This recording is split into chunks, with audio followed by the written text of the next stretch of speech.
Yes, bwana, mambo vipi? This is new. Hii ni mpya. Hii ni ya muda huu.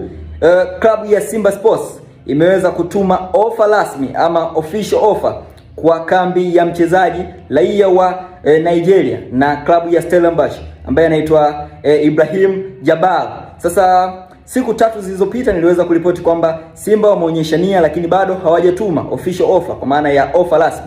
Lakini ndani ya siku mbili hizi Simba Sports wameweza kutuma ofa hiyo kwa ajili ya kuinasa saini ya kiungo huyo. Sasa Jabal ni kiungo ambaye anacheza katika nafasi ya kiungo kwa maana ya kiungo wakati pamoja na kiungo mshambuliaji, lakini mara kadhaa ameweza kuwa akitumika kama winga. Sasa Simba moja kwa moja wanamsajili kama kiungo kwa sababu wanahitaji kuboresha katika hilo eneo.